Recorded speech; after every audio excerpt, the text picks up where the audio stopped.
Hello, everyone, and welcome to a series I'm going to be doing over the summer. I know it's been about almost 2 weeks. I think at this point it actually might be exactly 2 weeks at the time you're seeing these videos.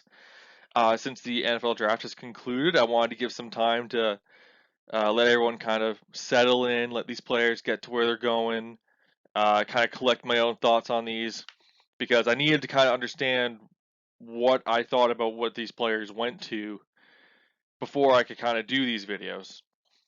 And what these videos are going to be are my personal power rankings of the teams on paper before we actually get into the NFL season.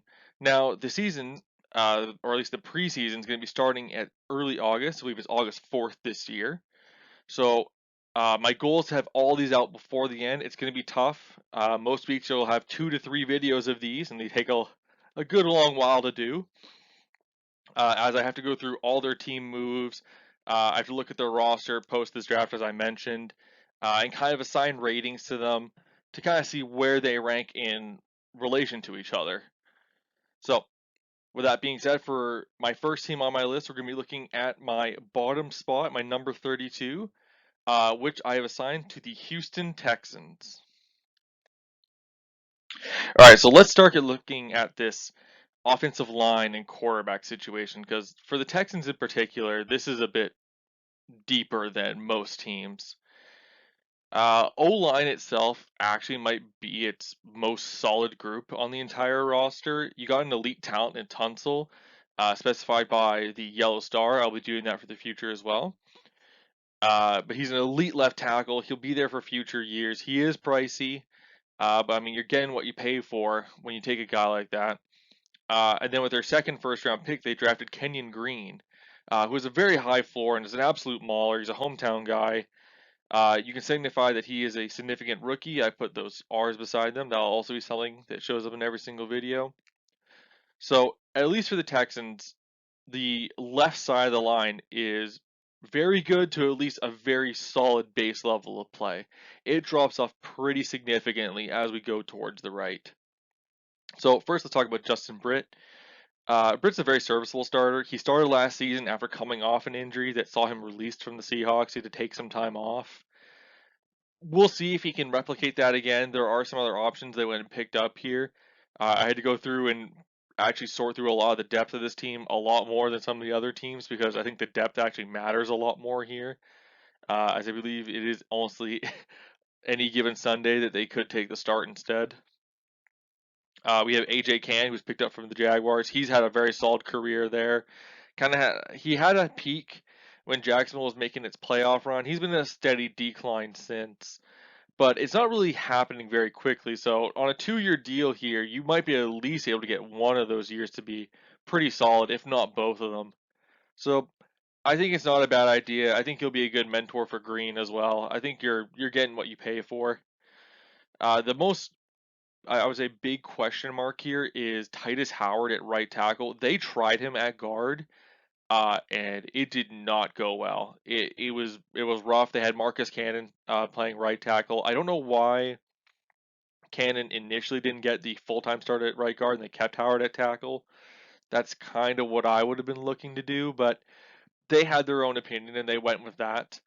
Howard was a very high draft pick. He hasn't developed overly well. He's playing at roughly a serviceable, replaceable level, start tackle level, which it's okay when you're in a rebuild like they are, but when you're hoping these young guys to take the next step to show that they're the future, you need Howard to show that. It's kind of make or break time for him, which I'm probably gonna be saying that for a good amount of guys. That's usually how it goes when we're in teams like this, where it's time to get these young guys to either show that they can be worth it, or it's time to draft someone else or sign someone else. Now there is some important depth here. I've made notes of a couple of guys, but the most important ones I'd say would probably be Declas, who was just drafted from LSU. He was great depth in a swing tackle there. He started in a couple different spots. I like that he was a late round pick for them here. I think he'll do fairly well. And the other one is at the other tackle, Charlie Heck, who was a fill-in tackle last year and actually held his own. He held it more than I think most would assume when Heck was coming in, but You might be able to flip him for a pick if that is what they start to look for here. I did mention the tight ends here just because this is an abnormally run heavy team. Just because they kind of lack talent in other places, they run the ball a stupid amount. I probably in the future will not be including the tight ends here, but for this one I decided. So, um, as much as I just said that this is a very heavily run blocking scheme, the tight ends they have here are not overly strong in these base blocking schemes, but they give high effort at least. At least the first two do. Our rookie at the very bottom there is kind of a wild card. We'll have to see how he develops in preseason. The biggest note here is Brevin Jordan. Jordan move blocks really well. It's kind of why I had to specify base blocking. You could do some nice things with him in the blocking scheme, even lining him up maybe at H-back. I'd keep an eye on that one. They have some options there, and he was a high enough draft pick that I think they might try to get something going. Now let's take a look at quarterbacks. So the quarterbacks here are, I mean, let's just not say it. It's great. Like it's really not that great. Mills is your obvious starter. They invested the third round pick to get him. He showed some promise after sketchy play early on in the season. I remember that first little bit I got to see him. I think he was subbing in due to injury, if I remember correctly.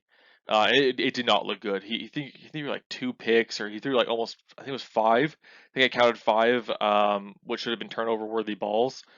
It's a stat PFF uses a lot as well, and it was a rough go. But when he fully took over the reins a little while later, he actually managed the game decently well and got the offense into a rhythm, which is kind of how this offense works. It's very rhythmic, very run focused. They don't too often take shots downfield. They're starting to get Brandon Cooks going near the end there, which we'll talk about a little bit later, but it's very rhythmic. Um, for this to work out though, with Mills as your starter, like he's got to take that next step. It's expectations have been set now, right? Houston has not went and traded for, Jimmy Garoppolo or Mayfield. They have not drafted someone. They didn't really bring in anyone either to really pressure him in this spot. They have Kyle Allen, Jeff Driscoll. Driscoll was training a bit as a tight end a few months ago. Kyle Allen basically just been attached to Ron Rivera in Carolina and Washington. He hasn't shown overly much other than maybe some backup level QB play, right? But it's weird. It's a big commitment to Mills is what they've done, and if it's really not worked out, they're probably going to be down here again come next year after at least top three, more than likely, which puts them in position to take a quarterback.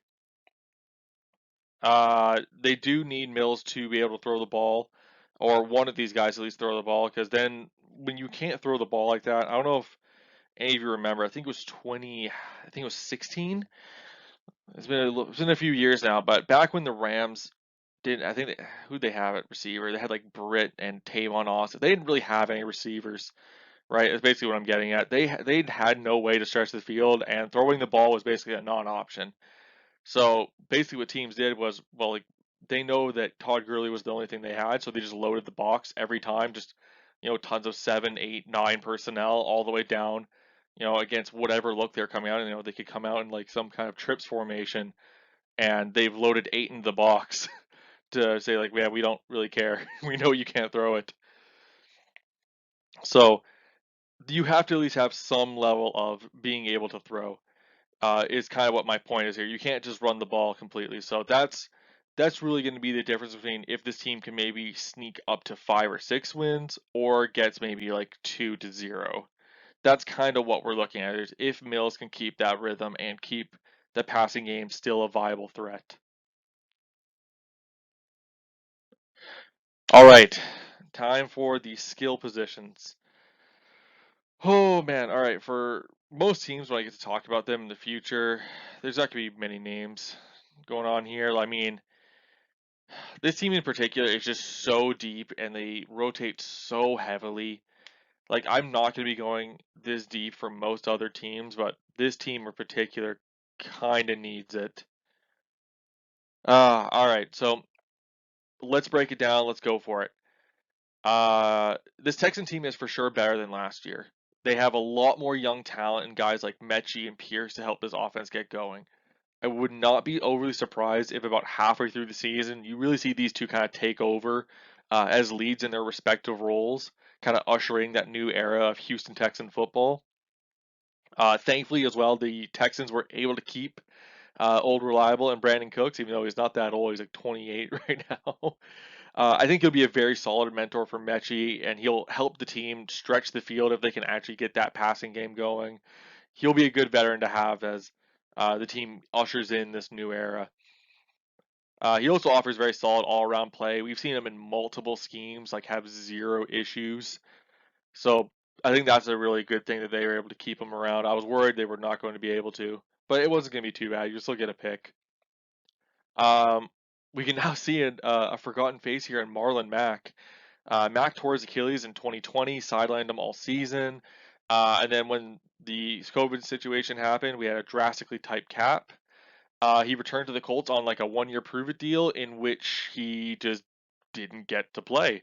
Jonathan Taylor really just took all the reins. Naheem Hines took third downs, and poor Mac kind of just sat there and collected the check. He saw less than 30 carries, like 28 if I remember correctly. So, what better way to kind of make yourself heard again by going to a division opponent to face that team twice a year? He should be relatively fresh after rehabbing and sitting a lot those last 2 seasons. And he just turned 26, I think, a couple weeks ago. So he's still got tread left on the tires. This was a very good selection for them to get kind of him as the lead back while Pierce gets his footing. Pierce is going to be more of the heavy run, downhill kind of guy, goal line type of back. Besides the kind of insane depth of players I mentioned earlier, there's some role players here. Like they went and got Andy Yanovich. I think that was a great decision for this very run heavy team. He'll partake in the passing game as well. There's a cluster of tight ends here that honestly it could be in any order. I wouldn't be surprised if the starting tight end week 1 is just rotated out by week 2 and then rotated in back by week 3. That's just kind of how the depth on this team kind of works. The name to watch here, I mentioned it earlier, is Brevin Jordan. So I mentioned him as kind of the move blocker. Look for him to maybe take that tight end 1 spot. He's a very good athlete. I mentioned the good in motion blocking earlier. He kind of dropped down some boards for kind of a weird reason. He ran a good 40, but it wasn't just what people were hoping for. I think that's kind of what happened. I think that's ridiculous because I mean, if you watch him on the tape, he moves just fine at tight end. He reminds me a lot of Jonnu Smith actually. I can see the comparisons, but I would watch for him to kind of get moving here. They don't utilize the same scheme that Jonnu Smith made his money on. But I'd still keep an eye on Brevin Jordan here. I'd get him going sooner rather than later if I was the GM of the Texans. All right, some of my favorite parts here, the front seven. So as with the offense, I basically have to include all depth players here for this screen because again, it is any given Sunday that these people end up taking snaps. Just with how this team works. It's not the norm for most teams, as I will be doing in the future, but for this team in particular, this is what we're going to be doing. All right, so this Texans team lacks a lot of really just high-powered defensive talent, and they really don't get to do overly explosive plays much on defense. And going into this offseason, they didn't really improve much on this side of the ball either. The biggest grab they got was getting Christian Harris, who I think is going to be a very nice selection for this cover 2 scheme in particular, where he's going to be able to man guys up and cover ground in this. It's almost like a nickel backer look. He'll be playing weak a lot of the time, probably following tight ends a lot. The other linebackers here, all replaceable level starting talent at this point in their career. Kirksey's going to be the leader here. He should be able to fill run lanes and participate in that run defense. I would not expect him to take a step up in coverage at all. He's here just purely for run defense and being the leader of this young defense. Kevin Pierre-Louis, he came off a good season with the Commanders before joining the Texans last year. He's been solid in this scheme, and with this being the last year in his contract, I believe he can hold a decent level of play at least for this last year. I just don't think it's worked overly well for them. So getting to the trenches now, we can really see just the kind of lack of talented depth. They grabbed a couple players from the Rams and Bills to kind of fill in that edge spot a little bit, that right one in particular. But I would not expect much of high level play from them. Jenkins is here from last year. I expect him to partake in mostly run look situations. Lopez is their true only nose tackle on this roster. I hope he doesn't have to see the field overly much. He's had moments at nose tackle, but the Texans, I mean, if they're really wanting to play him a whole lot, you need to see a significant step up for him as a player, playing a lot more of just holding ground and being able to shed and get push. You have Malik Collins still here. He proved to be kind of the best of the interior bunch from last year. He offers some stout gap holds and run defense and a little ability to shed and kind of give some pressure on the interior. A big note is Thomas Booker, the rookie. I liked him a lot. I liked his mental fortitude of the game. I liked the athletics that were tested well at the combine.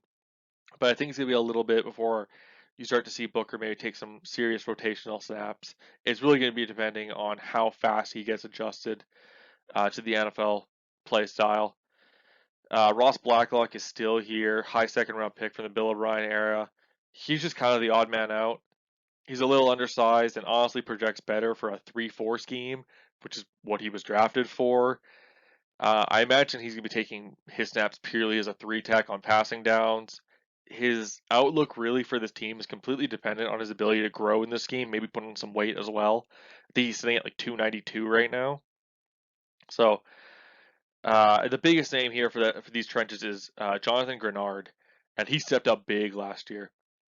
He projects to continue that growth and give very stable play at that edge spot going into next year. So do be on the lookout for him.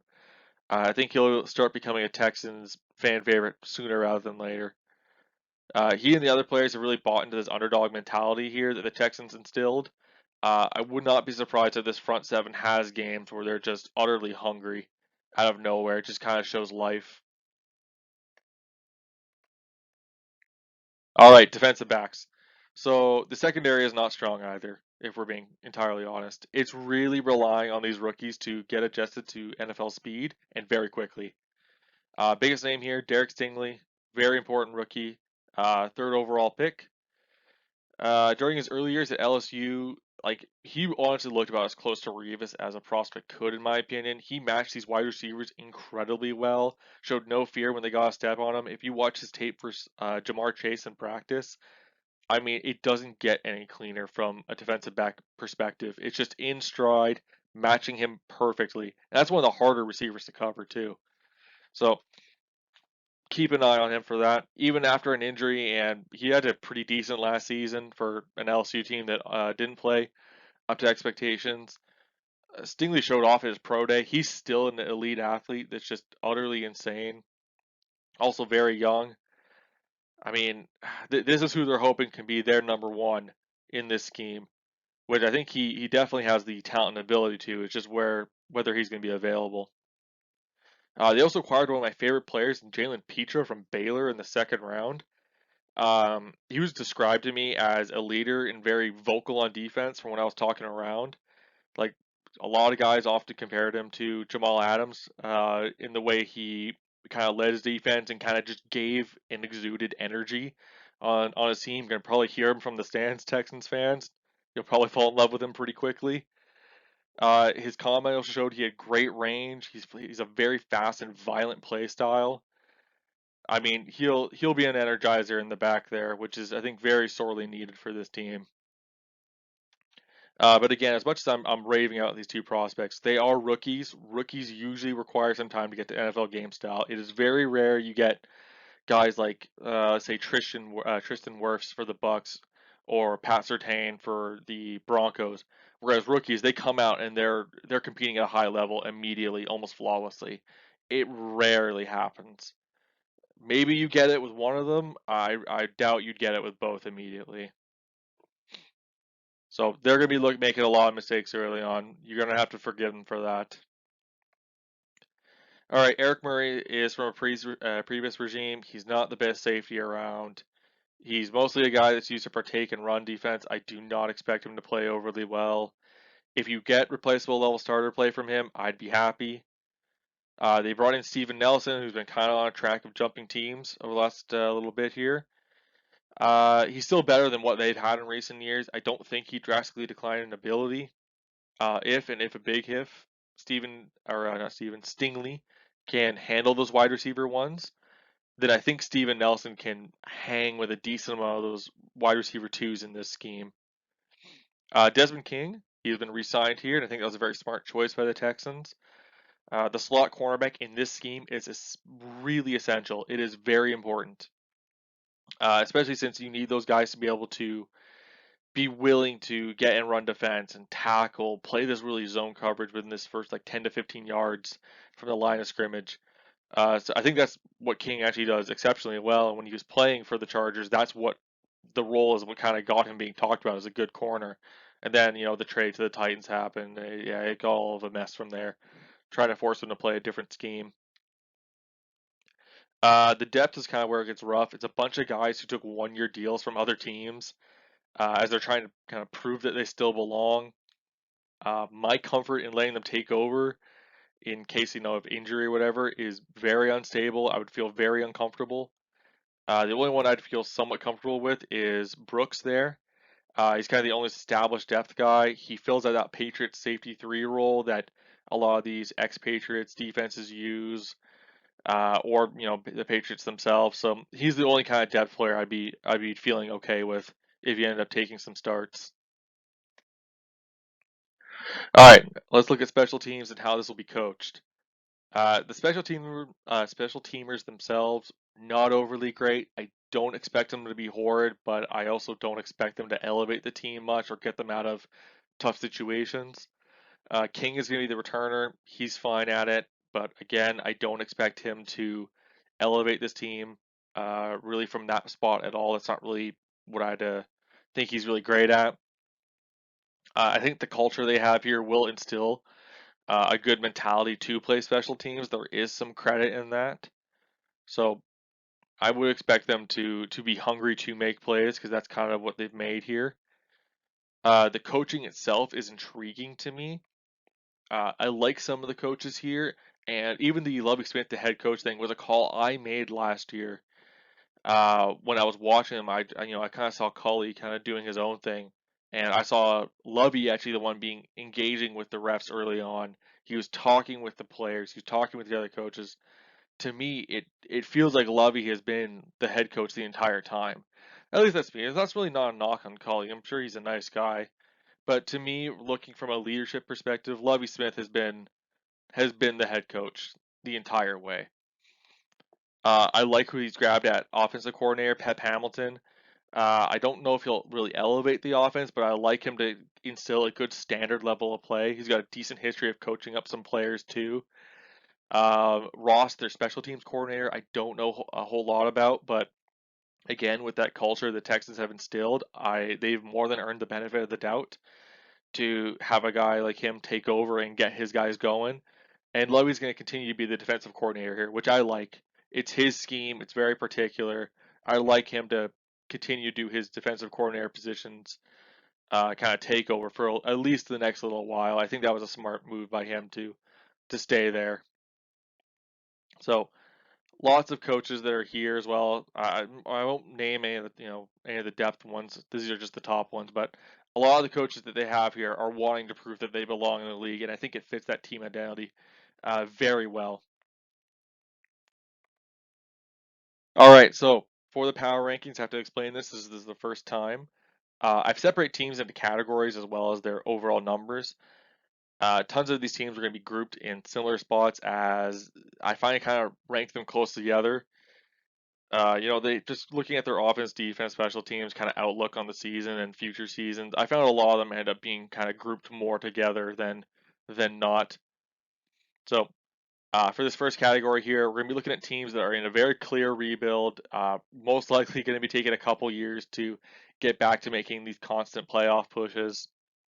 For this first team here, Houston Texans, we see a team that's kind of starting to finally get this rebuild going, although that cap situation from Watson, it's going to slow them down a little bit again, another year. They kind of were in a dead year last year, having just paid a salary. They finally move them, they get their draft capital. They still have to sit on 52 million in dead cap, which is not nothing. That's going to hold them back a little bit, which will probably delay the rebuild. Totally fine, but front office and coaching's going to have to understand that. They're going to need to continue to hit on players in the draft and kind of get guys to buy into their rebuild. Um, so while I do think they are my last team in my power rankings, just with the culture that's been installed here that kind of showed up last year, while I think they are the worst roster in the league, they have enough kind of grit and mental fortitude that I think they will steal wins from teams that have kind of already lost their kind of will to go. I expect the Texans to upset those teams. That's why I don't know if they'll get exactly the number one pick this year. I could see them getting the number three again, just purely on that. So, with that being said, I hope you all enjoyed the beginning of my power ranking series. Again, it's going to be occurring over the summer. I hope to see you again for another one. I hope you enjoyed. Later.